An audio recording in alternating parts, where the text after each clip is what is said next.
Your defense, Mr. Brown, is an insult to this court's intelligence. The word rolled across the courtroom like thunder shattering the desert sky. Gasps cut through the air, and then nothing. A silence so keen, so choking, it rang louder than any scream. The judge's tone was cold, icy, absolute.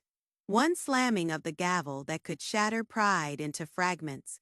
And for once, perhaps the first time in years, Kody Brown had no reply, no smirk, no witty remark. He sat there, jaws clenched, eyes flicking, darting between his lawyer and the wives who had stood by him.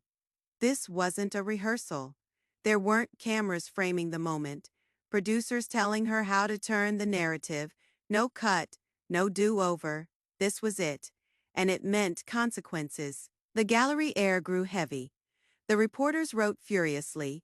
Fans who managed to snag a seat murmured, half in awe, half in delight.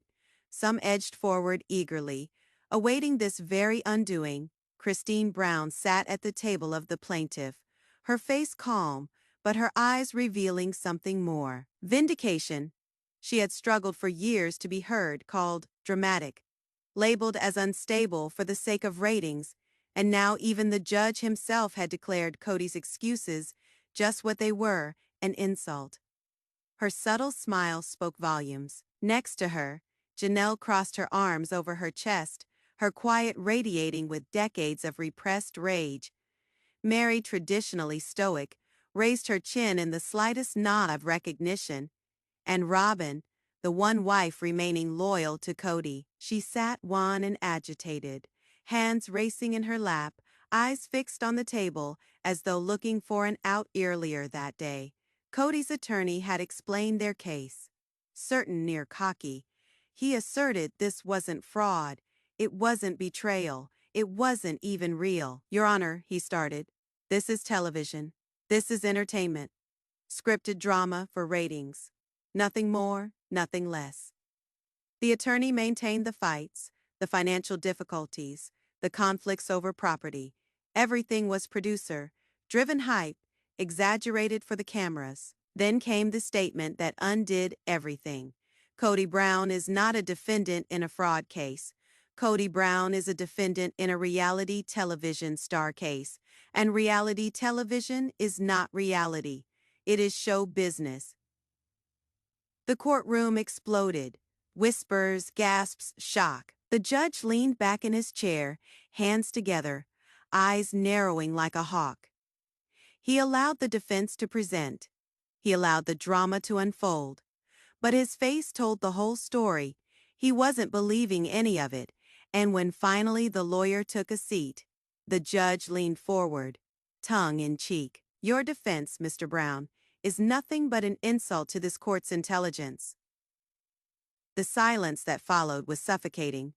Kody shifted in his seat, no longer the swaggering patriarch people remembered from their television screens. Because here's the truth. This wasn't about editing. It wasn't about producers pulling strings. This was money, real money. Homes lost, bank accounts drained, trust shattered. Christine and Janelle were not television characters. They were women whose lives had been destroyed. And the courtroom, the judge, the jury, the public in those seats, they knew it. Every noise now was magnified. The squeak of a pen, the groan of a chair, the rustling of papers.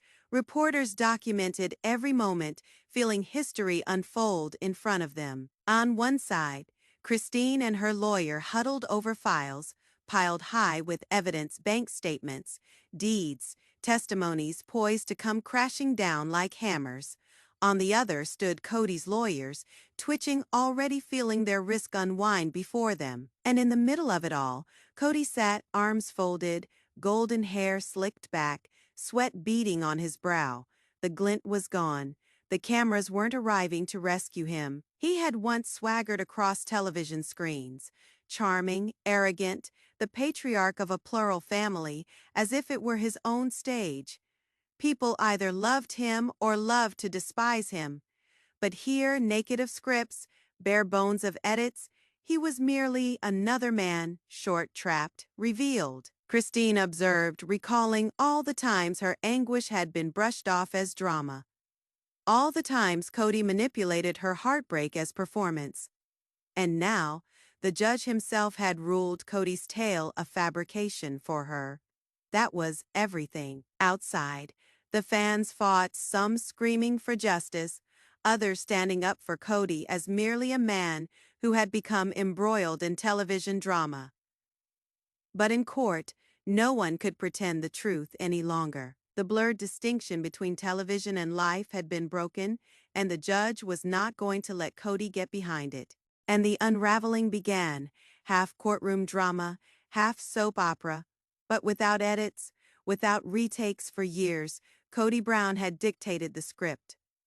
But here, in this room, under these lights, reality, not reality television, was going to land him the toughest punch he had ever taken. The lawyer's tone fell to a whisper, as if he were sharing some big secret with the jury. He brushed it all, bank battles, land squabbles, breakdowns in emotion, off as nothing but clever TV illusion, the kind of melodrama that producers are willing to manipulate to keep you stuck on the couch. Christine clutched the rim of her table, her knuckles turning white. To her, this was not a strategy. This was a knife to her truth, scripted, she thought. Were my tears scripted when I pleaded with him to tell me the truth?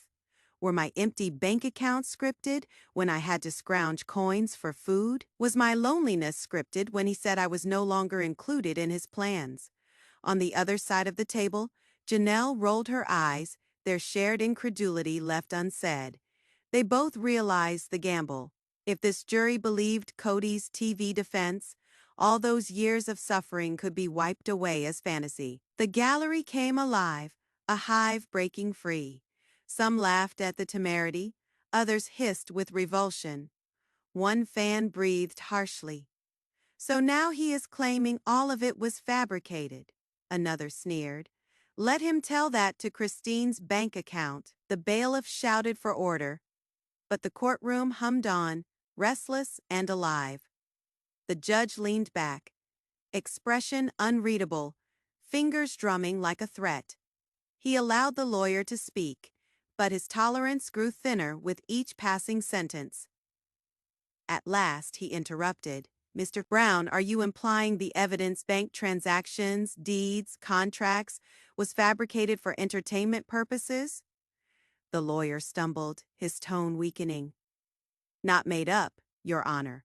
Dramatized, amplified for television. The judge leaned forward, an eyebrow raised. You expect this court to accept that financial records submitted to banks and government agencies were part of a narrative? A hesitation. Then, inadequately, they were presented as part of the narrative, Your Honor. Again, the gavel of silence crashed down. Reporters scrambled, pens racing, already writing the headline, Kody blames TLC for fraud, but the defense continued to press. On the insistence of his lawyer, Kody himself stood up. Straightening his jacket, smoothing his golden mane, he invoked the swagger once that entranced millions. Listen, he started, arms outstretched, voice booming. I know what people think of me. They watch the show, they think it is real. But let me tell you, it is a production. Do you really believe one man could handle 4 wives? All those children, homes, fights, without a camera crew fanning the flames? Half of it, I was instructed to shout louder, create drama, tension. The network required ratings, and I provided ratings. That is what this is. And now, I'm being penalized for acting. The courtroom came to a standstill, suspended on his every sentence. But Christine's attorney leapt up, pointy as a blade. Objection, Your Honor, misleading the jury. We are not dealing with scripts. We are dealing with contracts, bank deposits, deeds. No producer instructed Mr. Brown to transfer hundreds of thousands to private accounts. That was not drama. That was theft. The judge overruled, but the harm was done. The jury shifted uncomfortably. Some scowled, not believing him. Others appeared disturbed, wondering what they'd previously thought of the show. A deadly seed had been sown. Christine leaned forward to her lawyer and whispered softly but firmly, "Let him speak. Every sentence makes him more desperate." Her lawyer nodded. They still possessed the kind of evidence no plot could erase. And then the judge had had enough. After another meandering soliloquy regarding scripts and storylines, he leaned forward, thundering in his voice, "Mr. Brown, let me be clear. This is not a studio. This is not a set. This is a courtroom. If you persist in asserting that real financial records are entertainment, I will hold you in contempt." The air was broken with gasps. The patience of the judge was lost. Kody's elaborate TV defense was disintegrating before all eyes. When the session ended, Christine walked out, chin held high, flashbulbs popping all the way around her. She didn't have to say anything, the judge's words had already done it for her. Within, Kody hunched in his chair, his attorney mouthing hasty damage control. Even Robyn, normally solid as a rock, was shaken as she put a shaking hand on his shoulder. Their bid to stage the trial as a spectacle had only revealed Kody's desperation. For here was the reality. You can't stage bank accounts. You can't stage broken trust, and you can't stage the futures ripped asunder afterward. By day's end, the so-called television defense wasn't just weak, it was sinking. Fast, and then, just when the tension seemed unbearable, the next chapter began. "Christine Brown, please take the stand." Every head turned. She rose, straightened her blazer, gathered her papers, and walked forward with steady, deliberate steps. Christine, the one dismissed for years as emotional, too fragile, too difficult, was no longer a character on a show. She was a witness, a warrior. She lifted her hand, took the oath, and the room fell silent. Even the reporters ceased their typing. The atmosphere changed. This was not show business. This was reality. The first inquiry was made. "Mrs. Brown, would you tell the court, in your own words, what life actually was like during those times?" Christine took a breath, leaned on the microphone, and started. "It was not a plot. It was my life." Her voice shook initially, yet with every word, it gained strength. "We weren't actresses. We didn't recite lines.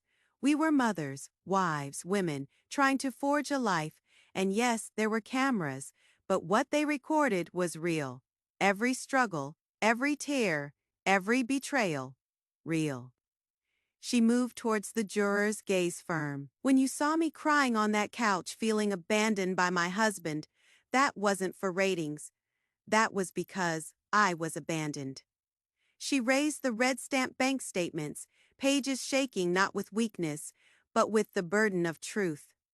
"These," she asserted, "are not scripts. They are not props. They are bank statements. And on them, you'll see the money we were promised. Money that should have gone to homes, to land, to our children, disappearing into accounts we never even knew existed." The gallery roiled like an agitated tide. Kody fidgeted in his seat, his face hot, his body giving away what words did not. Christine continued, her voice firm. "You can say a fight was phony. You can say a tear was staged for television. But you can't say this is phony. You can't say these numbers are scripted. Numbers don't lie." And then she stripped herself bare. Not the Christine the cameras witnessed, the actual Christine. "I recall the evening. I questioned Kody whether or not we could pay tuition on our children. He assured me not to worry, that the network was paying for it.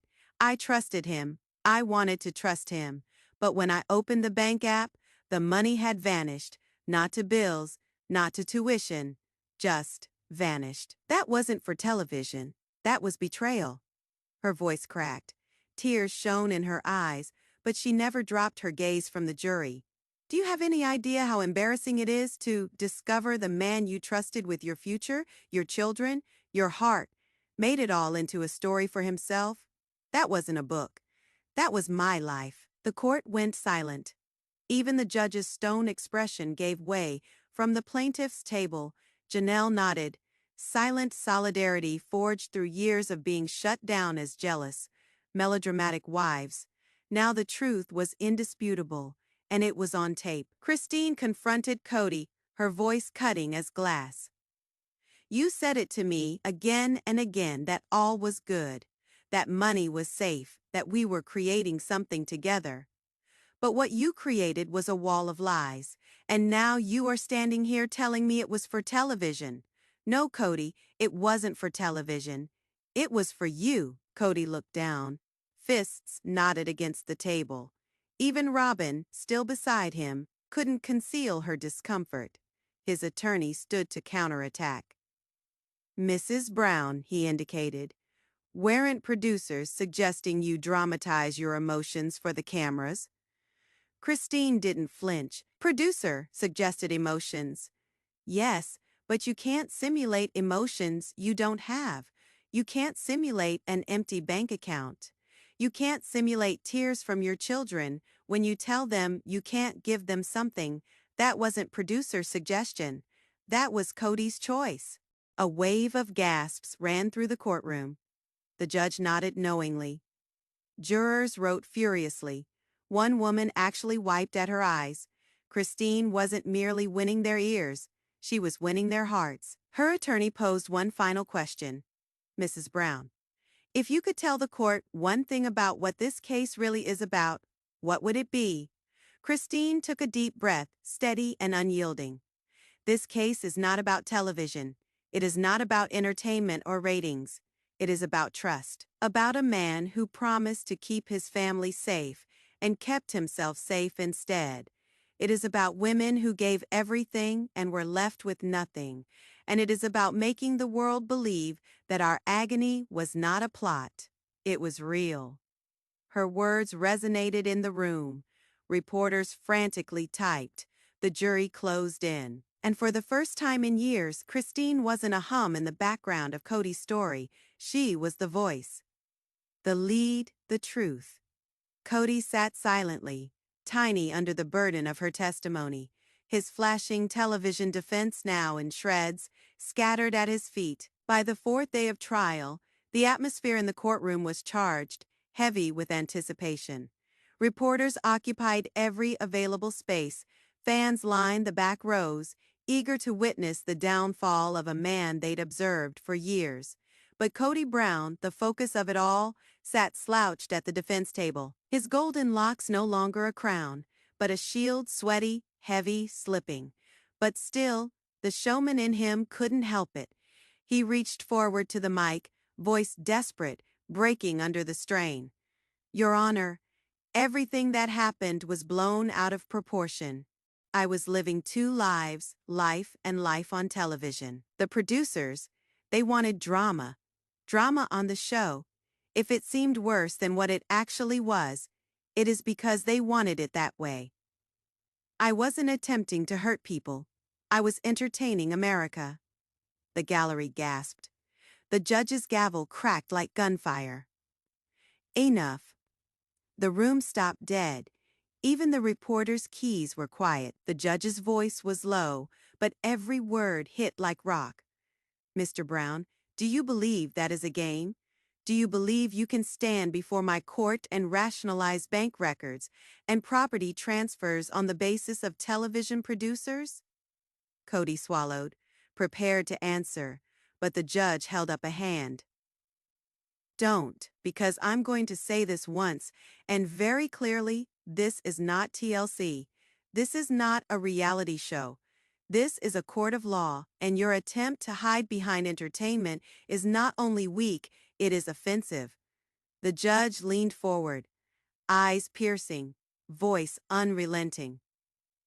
Your wives were not extras. They were not props within your limelight. They were women, mothers, companions, people who invested in their futures, and you used them as disposables. This court will not allow you to characterize their hurt as a narrative arc. It will not allow you to downplay their deception as a script. And I will not allow you to disrespect the intelligence of this jury with those words, It was just television. Christine's eyes watered. Janelle clamped her lips into a tight, satisfied grin. Robyn buried her face in her hand, horrified to her very core. And Kody, for once, there was nothing for Kody Brown to say. His shoulders slumped. His face went white. The bravado that had sustained him through fame for all those years was gone, wearing away, crumbling, naked. He scanned the crowd with pleading eyes, hoping, praying, that someone, anyone, would stand with him. But all he saw was faces that had turned cold. The jury, skeptical, the gallery, sickened. Even his own lawyer appeared uncomfortable, busily scribbling in his notebook, as though he could somehow save what already was lost. The silence was broken when the judge's words sliced through the room like glass. Gasps rippled, reporters murmured voraciously, "That is the quote of the trial." Headlines were writing themselves already. The bailiff thundered for order, but the atmosphere in the courtroom was electric, charged, uncalmable. Christine sat frozen. She didn't have to say a word. Her expression said it all. For years, she'd been minimized, dismissed, relegated to nothing more than an accessory in Kody's life. And now, the loudest, most powerful voice in the room was telling her what she'd always known. Her hurt wasn't fabricated, and his excuses for it were nothing but lies. She stiffened in her seat, the quiet brilliance of vindication shining through her.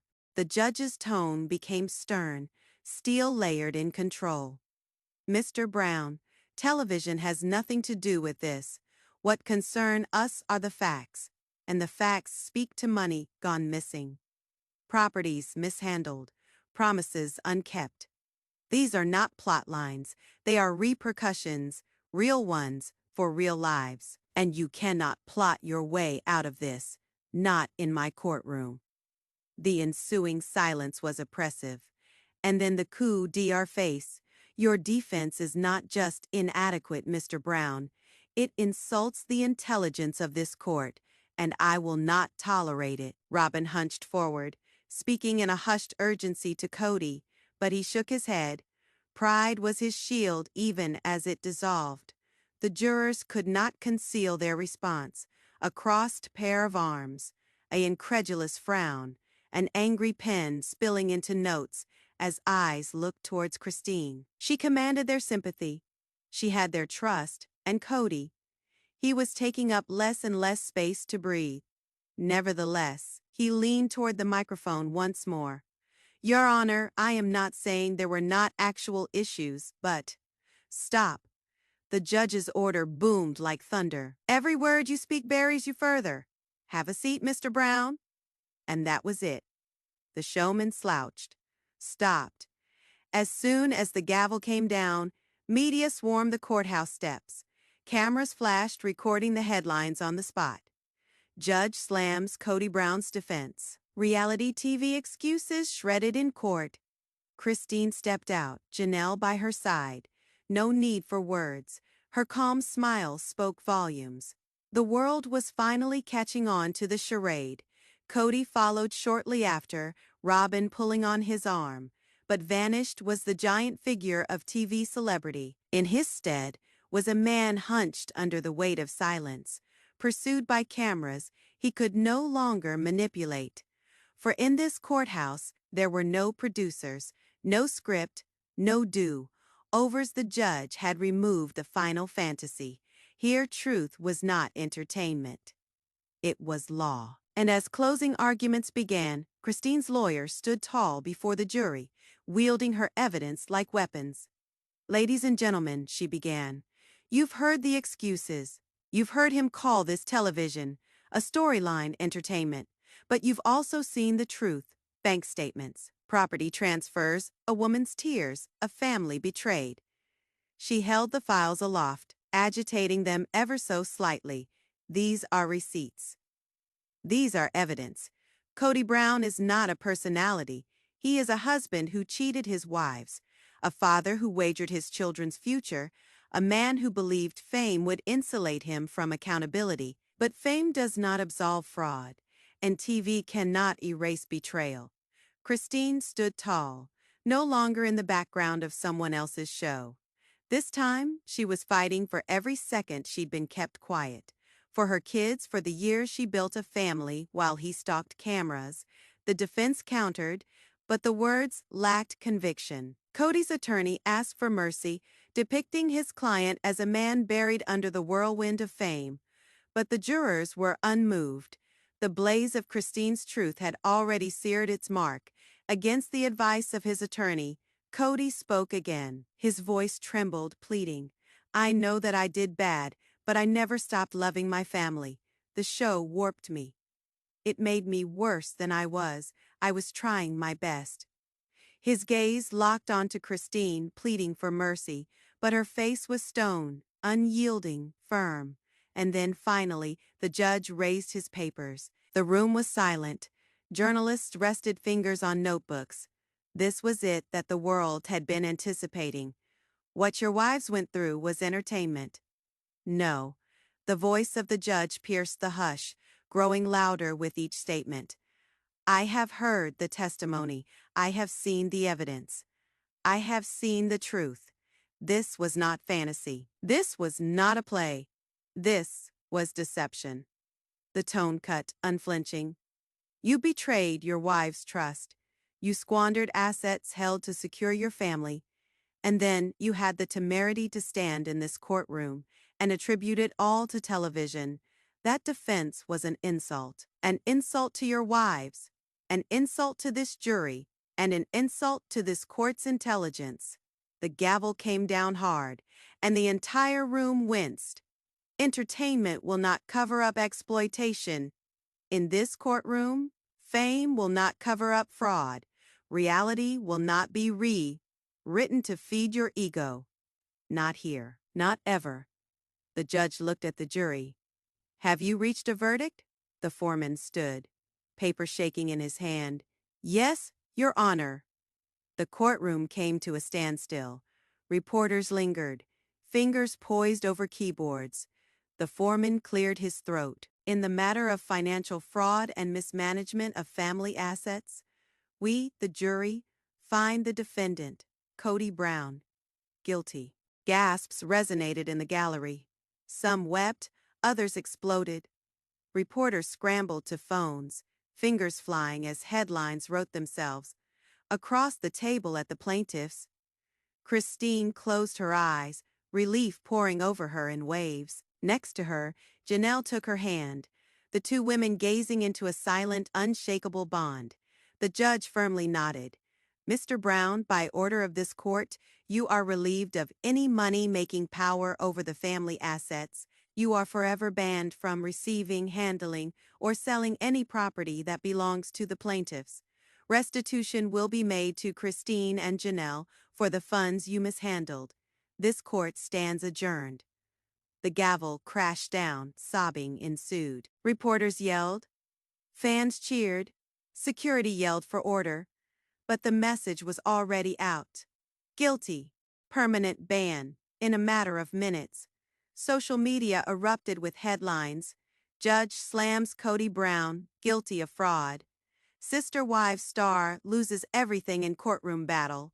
Christine finally gets justice. Christine emerged from the courthouse head held high, Janelle by her side. Microphones thronged. Questions flew. But she didn't have to speak. Her soft, triumphant smile said more than words ever could. She had been silenced for so long, for years. Today, the whole world had listened and believed. Minutes afterwards, Kody appeared with Robyn and his lawyers. Cameras erupted, flashes blazing into the darkness. Reporters fired questions like rocks. Do you regret saying it is fake? Was it a deception from the start? How do you feel about losing control of the assets? But Kody never glanced up. His jaw clenched, his face twisted in a mixture of humiliation and anger. Robyn pulled at his arm, propelling him onward, but even she seemed shattered. The man who once strode as the king of a television dynasty now shuffled. Smaller, trapped. That evening, in the privacy of her home, Christine was alone. The struggles of the years weighed on her memory, the struggle for respect, for recognition, for truth, and even though there were scars, she was now free. The verdict was not a matter of money. It was about dignity. It was about truth. She breathed softly. To nobody in mind, we won. And so it came to pass. The judge's gavel ended years of excuses, manipulation, and lies. Kody Brown, once above reproach in the realm of reality television, now stood convicted, his kingdom lost, his pride broken, his performance revealed.